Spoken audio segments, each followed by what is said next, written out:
All right, we have reached Tribulation, day 142, and the world continues to spiral downwards into chaos.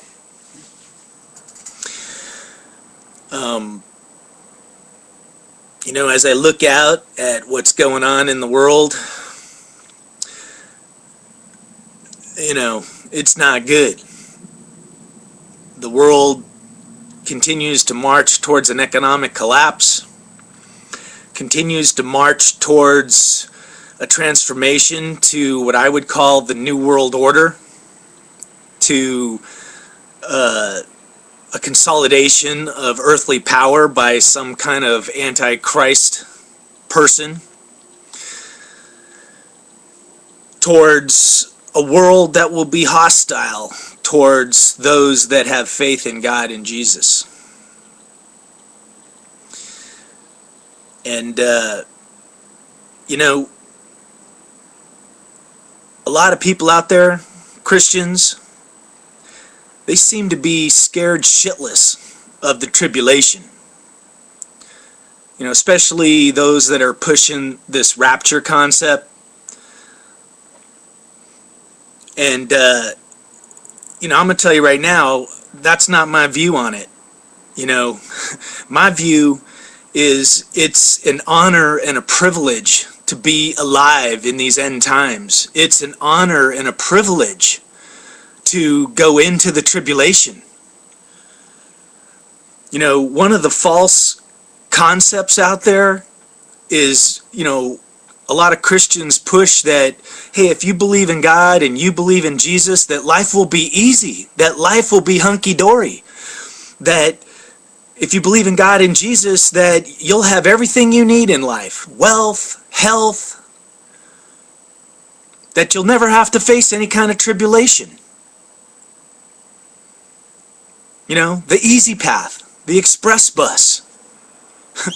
And the rapture is kind of like the final escapism, that once again, you don't have to face anything, because God will protect you, that you're not expected to go through any kind of tribulation or troubles in your life. And you know what? That whole concept couldn't be farther from the truth. Jesus, in his Sermon on the Mount, he blessed all the people that were facing tribulation. Blessed are the poor. Blessed are the meek. Blessed are the hungry. Blessed are those that face persecution in my name, for their reward in heaven shall be great. Tribulation has a purpose, because the truth be told, you can't measure your faith or your belief in God without it. The Apostle Peter was the example. He proudly stood up and boasted and said, I will never leave your side, Jesus. When all others abandon you, I'll be there. And yet, when his tribulation came, when it was time for him to stand up and be counted, when people said, aren't you the one that was hanging out with Jesus? He denied him 3 times. And the good news is, through tribulation, Peter was humbled, and he found out that his faith wasn't this great thing. It was so small it could be snuffed out. But you know what? He grew strong from it. He realized his mistake. And you know what? He later in his ministry, he faced tribulation, and I'm pretty sure he was martyred at the end of his life.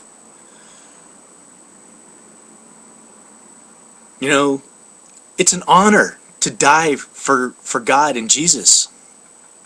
It's not necessarily a pleasant thought, but it's an honor. It's the ultimate testimony and fruit, of your faith. Verification. Because when times get hard, that's when people lose faith. And that's why, what I see being taught in the Bible is that you should prepare for tribulation, not to prepare for a rapture, a free ticket around tribulation. No, you prepare to meet your tribulation head on. by putting on the armor of light, by putting on the helmet of salvation, by lifting up your shield of faith, by girding yourself in the truth, not denying it, not being fearful. And you know, the other thing that I see is, especially when we talk about the tribulation, you know, there's definitely the wrath of God. You know, and some people break it up into two buckets, you know, the first 3.5 years and the second 3.5 years. The first 3.5 years being the wrath of Jesus, and the second 3.5 being the wrath of God. And a lot of people, especially rapture types, will say, you know what, there's no way God would have us suffer through the wrath of God. And you know what, they're right. The wrath of God is not for believers, it's for unbelievers, deniers of God and of Christ. But it's the third wrath, the wrath of Satan, because it's a war. It's been a war since day one. You know, going back to the Garden of Eden when mankind fell, God said, I'm going to put enmity between his seed and your seed. And that seed was the seed of Satan, all the people being born into iniquity with no love of God in their heart. People who reject God, they're even born with God, but then they deny it and reject it and flush it out of their system. And at that point, they're aligned against God and against anybody that believes in God. And it says, hey, he will crush thy heel, but you'll crush his head. It's a war. And the final tribulation is the climax, the final battle. And that's what we have to prepare for. And it's an honor. And that's why we need to be ready. You know, even when we send, you know, we train our young men and women here in America to serve their country. And it's considered an honor to die for your country. And likewise, it's an honor to die for your belief in God. But once again, you need training. Just like we train our soldiers, you know, you need to be trained to be a soldier for Christ. Because it's not as simple as picking up a gun and shooting somebody, because that's not what being a soldier for Christ is all about. You know, and that's why, you know, part of what I'm pushing is learning how to be a master of confrontation. You know, learning how to confront yourself, your own demons, learning how to confront others, learning how to confront the world, and most importantly, learning how to confront reality. You know, to be able to look at life and to see a better future. And to also recognize the evil forces that are lurking in the shadows, that are controlling this world. You know, when it's spiraling downwards into chaos, there's a reason. There's people pushing that agenda. You know, open your eyes, look around. In New York, across our country now, we have the Occupy Wall Street, which is just general chaos. People don't even know why they're out there. But they know something's wrong.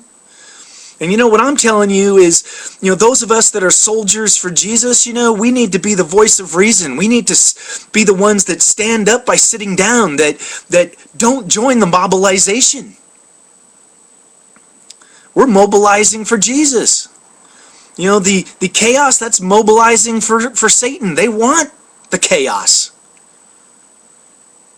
To bring down the system that is, to create a new, eviler system, you know? Because before we get to the reign of God, we're going to have to go through the reign of Satan.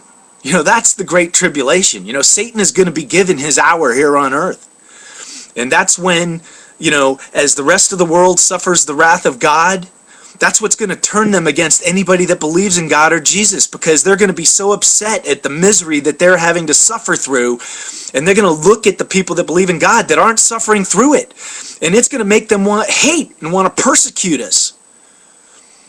And that's okay, because that's our mission, you know, to be steadfast.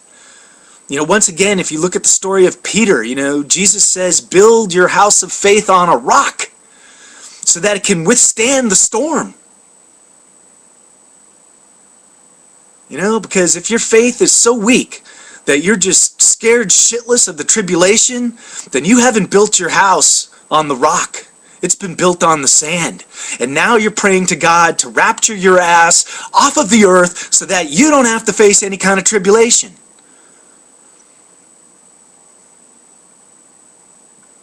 You know, if there is a rapture, praise God. But I'm not counting on it. I'm getting ready. I'm in boot camp right now, trying to prepare myself for the tribulation. And you know what? I'm going to end it there because I'm getting tired of arguing with people that are pushing this rapture concept.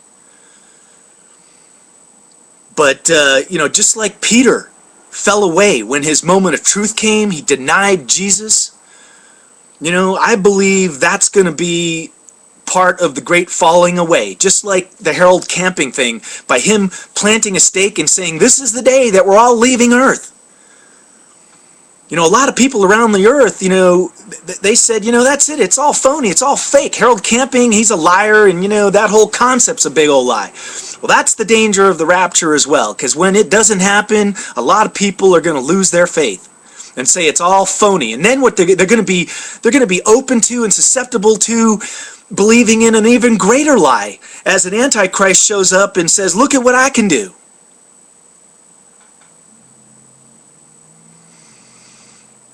We were here. We're on earth for a purpose.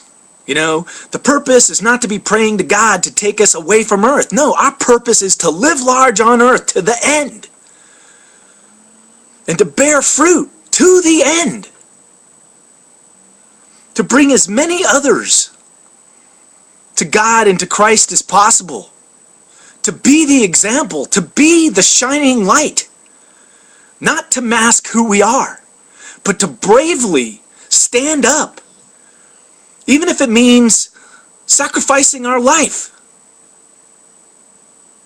And I know it's easy to say that, and even myself, my moment of truth will come as well, and I will be held accountable. So in that regard, I pray to God about it. I pray for Him to protect me from evil, because I believe it will be directed directly at those who believe, that have the faith. But once again, the examples are there, time and time again. The cup wasn't passed from Jesus. He could not sidestep his tribulation. Peter couldn't sidestep his either. The Apostle Stephen, who got stoned.